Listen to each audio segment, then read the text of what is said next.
안녕하세요. 김성길 목사와 함께하는 GTS 말씀 묵상 시간입니다. 오늘은 5번째 주간의 5째 날 묵상이 되겠습니다. 오늘 묵상의 주제는 관계 성공하기인데요. 그 관계 중에서 다른 사람들과의 관계 성공하기가 되겠습니다. 자, 93페이지를 보시면은 사람을 이해하기 위한 3가지의 그 도표가 있습니다. 맨 밑에는 5가지 성품, 하나님의 형상 속에서 나오는 이루고 싶은 본능이 있고요. 그 다음에 이걸 이루지 못해서 만들어지는 상한 감정의 영역이 있습니다. 막 속이 상한다고 그러죠. 그리고 이제 요게 견디다 못해서 계속 이제 쌓이다 보면은 나중에 이제 조절이 안 되죠. 그래서 조절 장애라고 합니다. 그러니까 이런 것들이 이제 조절이 안 되면 밖으로 다양한 모습으로 이제 표출되게 되죠. 그래서 뭐 분노라든지, 뭐 대인기피라든지, 뭐 우울증이라든지, 뭐 무기력, 혹은 뭐 자포자기라든지 이런 다양한 형태로 나타나게 됩니다. 그래서 사람을 이해할 때 이 겉에 나타난 모습만 보고 사람을 이렇게 이렇다 저렇다 하지 말고, 저 속에 마음이 많이 상해 있구나. 그렇다면은 그 밑에 뭔가 하고 싶은데 잘 안 돼서 저러는구나. 이렇게 이제 이해하고 내가 뭘 도와주면 돼? 뭘 도와줄까? 이런 입장에서 이제 관계를 가지면은 이제 좋은 관계를 가질 수가 있게 되는 거죠. 또 그 밑에 15가지는 다른 사람과의 관계를 잘 갖기 위해서 우리가 훈련해야 될 그런 내용들입니다. 그래서 지난 시간에는 자기와의 관계를 잘 갖기 위해서 자기와의 관계를 잘 갖기 위한 지난주 묵상에서는 자기 존중법 15가지 우리가 이야기했었죠. 여기서는 이제 다른 사람과의 관계를 잘 갖기 위해서는 이런 훈련들을 하면 훨씬 좋은 관계를 가질 수가 있습니다. 자, 읽어보시고요. 그래서 그런 부분들을 이렇게 훈련해 가시면 좋습니다. 저는 이제 이 내용을 다 이렇게 암기하고 항상 좀 생각을 하고 삽니다. 인속인신 성답이단 이칭책업. 인속윈신 성답이단 이칭책업. 네, 12가지에다가 요 밑에 이제 몇 가지 더 첨부를 했어요. 그래서 요 내용들을 여러분들이 늘 읽어보시면서 요걸 한번 1가지, 2가지라도 실행을 해보시면, 예를 들어서 함께 성공하기. 뭐 이거 참 좋은 거거든요. 나만의 성공을 위해서 상대방을 희생시키려고 하면 관계가 다 깨져요. 근데 상대방에 뭘 도와줄까? 상대방의 성공을 도와주는 역할을 내가 하면 관계 다 좋아지게 되는 겁니다. 자, 나머지도 다 한 번씩 여러분들이 읽어보시고, 오늘은 다른 사람의 마음을 좀 이해하고 그 아픈 마음도 좀 생각해보고 공감하고 지지하고 그런 시간 가져오시기 바랍니다. 자, 이제 오늘은 예수님이 입성하시는 이런 내용입니다. 자, 제목을 정하고 느껴지는 거 적어보시기 바랍니다. 네, 저는 제목을 2가지를 적어봤어요. 하나는 아브라함과 다윗의 자손 예수 그리스도의 세계, 좀 길게 하나 적어봤고요. 또 하나는 언약대로 오신 예수 그리스도. 자, 그리고 의미는 이렇게 적었습니다. 예수님의 출임은 우연히 된 것이 아니라 언약하신 대로 된 것이죠. 창세기 3장 15절, 그리고 창세기 22장, 또 15절로 18절, 사무엘하 7장 12절로 13절, 이렇게 하나님이 언약하신 대로 이 메시아가 오신 거죠. 그렇다면 이제 우리가 여기서 기억해야 될 거는 앞으로 다시 오실 것도 약속이 되어 있는데 이것도 결국 그대로 다 이루어질 것이다 라는 것을 우리가 알 수 있게 됩니다. 자, 2번째는 이제 분석입니다. 눈에 보이는 부분하고 이제 보이지 않는 부분입니다. 눈에 보이는 부분과 보이지 않는 부분. 자, 눈에 보이는 부분은 자, 예수님, 그리고 나귀 새끼, 그리고 환호하는 사람들, 그리고 성문, 또 성 밖의 건물들, 네, 이렇게 또 종려나무 가지, 사람들이 흔들고 있는 종려나무 가지. 자, 그리고 눈에 보이지 않는 부분에는 우선 예수님의 마음, 또 주님과 같이 들어가는 사람들의 마음, 또 예수님의 이제 역사, 그리고 이 모든 것을 통치하시는 하늘의 하나님, 그리고 예수님 초림의 의미와 목적, 그리고 그 결과, 이런 것들이 이 그림 속에 이제 쫙 들어있는 겁니다. 자, 세 번째입니다. 그림을 볼 때 가장 중요한 것은 무엇인가요? 자, 그림을 볼 때 가장 중요한 것은 저는 언약의 성취, 이렇게 적었습니다. 언약의 성취. 하나님의 약속은 반드시 그대로 이루어진다. 자, 네 번째입니다. 연상법 훈련하기. 연상법 훈련하기입니다. 자, 창세기 3장 15절. 저는 이제 앞에 있는 말씀들, 언약의 그 역사의 말씀들을 쭉 적어봤어요. 창세기 3장 15절, 창세기 22장 15절로 18절, 사무엘하 7장 12절로 13절, 마태복음 1장 1절. 그리고 이제 이 이후에 또 쭉 연결되어 있는 내용은 계시록 19장 19절. 예수님 재림하셔서 이제 적그리스도를 잡아 지옥불에 던져 넣으시고, 계시록 20장 10절에 마귀를 잡아서 지옥불에 던져 넣으시는 이런 장면입니다. 자, 그리고 이제 인간은 다시 에덴 동산의 실물이 되는 하나님의 나라 천국에 들어가게 되는 거죠. 자, 다섯 번째는 상상력 키우기입니다. 이 그림, 예수님의 입성하시는 이 그림을 가운데 두고 앞에는 어떤 그림을 그리면 좋을까요?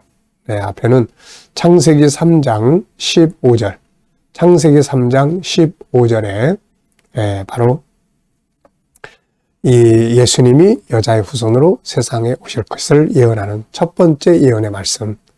자, 다음 그림은 이제 계시록 19장 예수님의 재림의 내용이 되겠습니다.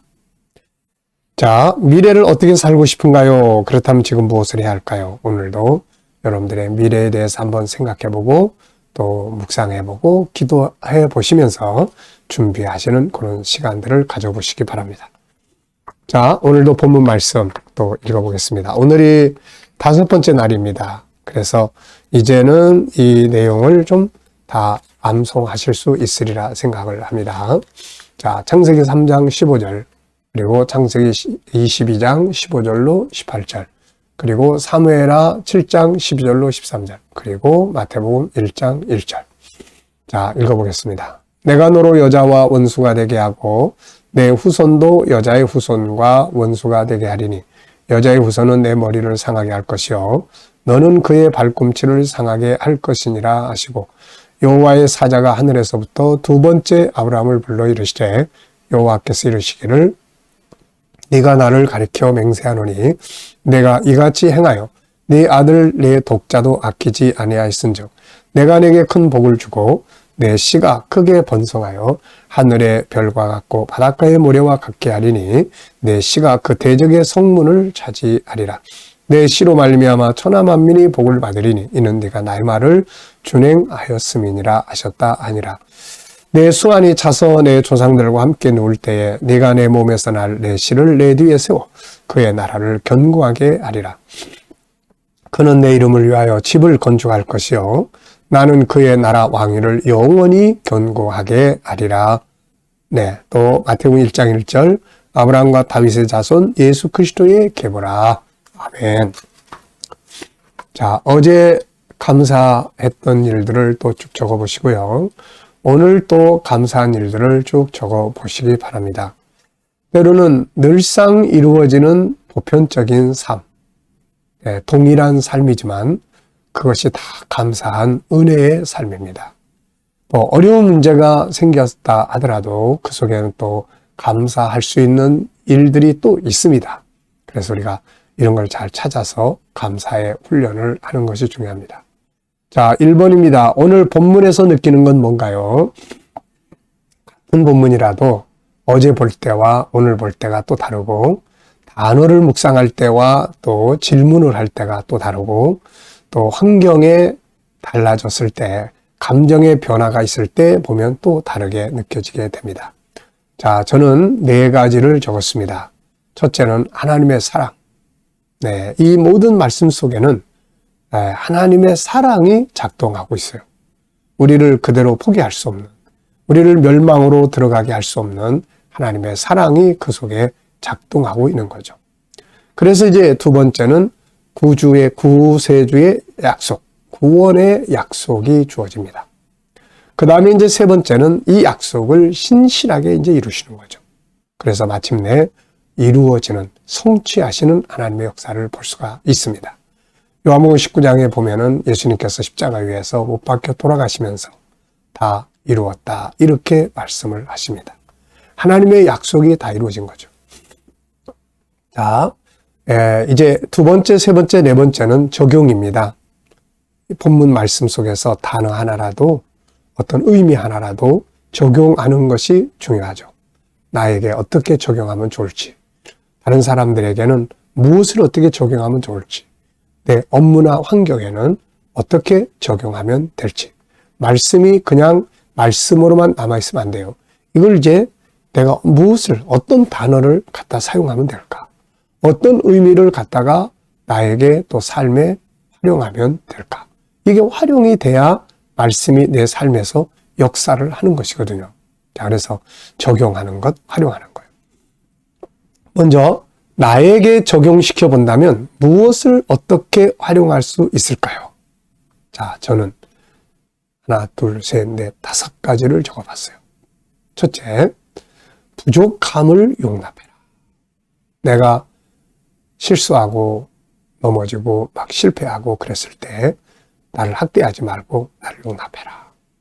구세주의 약속은 하나님이 인간을 버리지 않고 죄인들을 다시 받아들여 주겠다는 표시거든요. 그래서 나 자신이 부족할 때 용납해라. 두 번째는 약속한 것들에 대해서 신실하게 행동을 해라. 네, 하나님이 약속한 걸 신실하게 하신 것처럼 나도 약속한 것을 신실하게. 세 번째는 하나님이 인류에게 메시아의 약속을 주셨다는 것은 목표를 주신 거예요. 그래서 저에게도 어떤 목표가 있으면은 이거를 이루기 위해서, 이루기 위한 삶, 완성하는 것을 이루어가야죠. 그리고 약할 때 스스로를 위로할 수 있도록. 죄인 되었을 때 하나님은 정죄하지 않으시고 그들을 위로하시고 살려줄 방법을 말씀하셨는데, 우리도 내가 약할 때 스스로를 위로할 줄 아는 그런 자세. 그리고 이제 뱀의 머리를 깨트리신 것처럼 내게 부딪혀 있는 어려운 일들을 믿음으로 깨트릴 수 있는 이런 확실성을 가지고 살아야 한다. 이렇게 적어봤습니다. 자, 다른 사람들에게, 본문을 다른 사람들에게 적용해 본다면 무엇을 적용해 볼 수 있을까요? 자, 2가지를 전 적어놨습니다. 첫째는 다른 사람이 성공하도록 도와주자. 하나님의 메시아의 약속은 우리 인간 창조의 목적을 성공할 수 있도록 하시는 방법이거든요. 그래서 우리가 다른 사람의 하는 일을 잘 이룰 수 있도록 도와줘야 된다. 이 생각을 좀 했고요. 또 하나는 약점 담당하기. 죄가 드러날 때, 그 단점이 드러날 때, 약한 점이 드러날 때 하나님은 가죽옷을 입혀주셨잖아요. 우리도 이런 모습으로 상대방의 약점이 나타날 때 담당해주고 그걸 가려주는 이런 것들이 필요하지 않을까 싶어요. 자, 그 다음에는 이제 내가 하는 업무나 환경에 적용해 본다면 어떻게 적용할 수 있을까요? 우선은 하나님이 죄인을 수용하신 것처럼 내가 어려운 환경이 있다 하더라도 환경을 수용하자, 받아들이자. 이거 받아들이는 게 참 중요해요. 요셉이 노예로 팔려갔을 때 그 어려운 환경을 받아들이고, 억울하게 누명을 쓰고 감옥에 갔을 때 그 환경을 또 받아들입니다. 받아들이니까 승리하는 거예요. 그 다음에 업무에 신실하기. 하나님이 그 언약에 진실하시고 신실한 것처럼 우리도 내가 하는 일에 진실되게 하자. 네, 그리고 업무를 다스리자. 업무를 잘 다스리는 거. 그리고 내가 계획했던 것들도 한번 이렇게 업무적인 면에서도 계획한 목표들을 이루기 위해서 한번 달려가 보자. 이런 생각들을 적어봤습니다. 이렇게 보니까 본문에서 우리가 사용할 것, 활용할 것, 단순히 메시아의 약속만이 아니라 이 속에는 우리가 적용할 것들이 굉장히 많습니다. 이걸 적용해야 이 말씀이 나에게 축복이 되는 거죠. 질문 만들어 보겠습니다. 자, 질문이 없으면 변화와 발전이 없다는 거 꼭 기억해 두시고요. 왜, 무엇을, 어떻게, 만약, 누가, 언제 이런 단어들을 넣으시면 질문이 만들어집니다. 자, 사무엘하 7장 12절로 13절에서 질문 만들어 보겠습니다. 하나님께서 다윗이 이제 그 조상들과 함께 죽고 난 뒤에 그 뒤에 그의 씨를 세워서 그의 나라를 견고하게 하겠다. 그리고 그 아들이 나를 위해 집을 지을 것이고 나는 그의 나라를 영원히 그의 왕위를 영원하게 할 것이다. 이런 내용이에요. 자, 여기에서 저는 두 가지 질문을 이렇게 적었습니다. 첫째, 다윗의 뒤를 이을 씨는 누구인가? 현실적으로는 솔로몬, 그 다음에 실물은 바로 예수 그리스도죠. 두 번째, 그가 이룰 영원한 나라는 무엇인가? 이스라엘 왕국이 아니라 바로 천국입니다. 다윗의 왕국은 천국의 모형이에요. 이것 때문에 예수님 초림하셨을 때 제자들이 처음에 헷갈린 거예요. 왜냐하면은 그들은 메시아가 오면 유다 백성들을 이 로마에서 해방시키고 당시 로마가 지배하고 있잖아요. 그래서 다윗의 왕국을 재건할 것으로 기대를 했습니다. 그런데 예수님은 정치적인 운동을 하나도 하지 않으셨어요. 그리고 하나님 나라의 복음만을 전하고 그리고 십자가에 죽으신 겁니다. 그래서 그분이 세상에 오신 목적은 바로 천국, 영원한 나라를 우리에게 주시기 위해서 온 것이에요. 왜냐하면 다윗 왕국이 이루어진다 해도 그 속에는 역시 고통과 괴로움, 죽음과 질병, 약육강식 이런 것들 때문에 고통이 있는 겁니다. 베드로가 왕이 된다 해서 달라질 게 뭐 있겠습니까? 그래서 예수님은 세상 나라 운동을 하시지 않고 이런 모든 것이 다 사라진 우리 꿈이 이루어진 하늘의 나라를 우리에게 주시고 그거를 전해주시고 그 나라 사람의 모습을 보여주시고 또 그 나라에 들어갈 수 있는 길을 만들기 위해서 십자가에 죽으신 거예요. 제자들이 나중에 성령 받고 난 다음에 이걸 깨달은 겁니다. 그 전에는 예수님 십자가에 죽으시니까 아니 이게 뭐야 우리가 이렇게 기대하지 않았는데 그러면서 다 흩어졌던 거죠. 나중에 성령 받고 나서 예수님은 유대인의 왕으로 오신 게 아니라 하늘의 나라를 우리에게 주시려고 십자가에 죽으시려고 오셨구나. 창세기 3장의 죄 문제를 해결하러 오셨구나. 이거를 깨닫고 나서 그때부터는 유다 회복에 대한 이야기는 한마디도 하지 않고 오직 하늘의 나라를 전하고 십자가 예수를 전하다가 다 순교의 제물이 됐던 겁니다. 자, 오늘 내일 모레는 EQ 기도문이에요. IQ는 월화수, 그 다음에 목요일 날은 SQ, 그 다음에 금토일은 EQ 기도문입니다. EQ는 감성지능이에요. 내 마음을 이해하고 상대방의 마음을 이해하고 지지하고 격려하고 그래서 관계를 좋게 만드는 능력입니다. 자, 오늘의 EQ 기도문은 가족 관계에 대한 기도문입니다. 나와의 관계, 가족과 다른 사람과의 관계, 전도 대상자, 만물, 환경, 업무, 학습, 또 여러 나라들, 또 선교사님들, 그리고 교회, 학교, 또 기타 여러 공동체들이 있죠. 다른 사람과의 관계를 잘 갖기 위해서는 아픈 마음도 이해하고 본능도 이해하고 공감하고 지지하고 협력과 돕고 사람을 존중할 줄 아는 방법도 훈련하고 그리고 옆에 있는 거 아까 읽어본 93페이지의 내용 꼭 많이 훈련해 보시기 바랍니다. 자, 오늘의 과제는 가족과 이웃, 친구의 마음을 이해해보고 지지하고 격려해 보기가 되겠습니다. 제 왜 저래? 이게 아니라 마음이 많이 아프겠구나. 내가 뭘 도와줘야 되지? 이렇게 해보시면 좋은 관계를 가질 수 있어요. 자, 오늘도 묵상하겠습니다. 신앙은 이벤트가 아니라 주님과 함께 살아가는 삶이에요. 함께 살아가기 위해서는 의식적인 어떤 예배 이런 것도 필요하지만 매일 몇 시간 묵상이 필요해요. 그래서 말씀을 생각하고 오늘 내가 만날 사람, 부딪혀 있는 어떤 상황들을 생각하면서 주님께 묻는 겁니다. 주님, 오늘 이 사람에게 어떤 말을 하면 좋을까요? 오늘 이 일을 제가 해야 되는데 어떤 자세로 하면 좋을까요? 오늘 이 문제를 해결해야 됩니다. 주님, 어떻게 하면 좋을까요? 주님이라면 어떻게 하시겠어요? 그리고 기다려보면은 영감도 떠오르고 지혜도 떠오르고 말씀도 생각나고 그렇습니다. 이걸 가지고 살아가는 삶이 예수님과 함께 살아가는 삶이에요. 네, 자, 기도하고 마치겠습니다. 주님 감사합니다.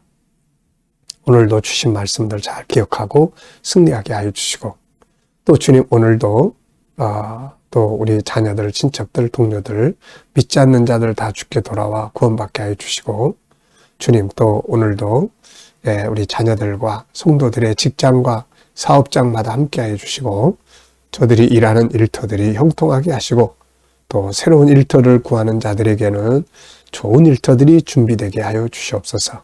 치료받는 성도들에게 치유의 능력이 더 강하게 역사해 주시고, 오늘도 이 나라와 민족에 함께 하여 주시고, 이 나라를 통치하는 모든 지도자들에게 지혜를 주셔서 나라를 잘 경영하고 이끌어 가게 하여 주시옵소서. 주님 오늘도 세계 곳곳에 있는 선교사님들과 저들의 사역 가운데 함께 하여 주시고, 오늘은 EQ, 관계를 위해서 기도합니다. 나 자신과의 관계, 다른 사람들과의 관계, 내가 하는 모든 일들과의 관계를 잘 갖게 하여 주시옵소서. 감사하며 예수님의 이름으로 기도하옵나이다. 아멘.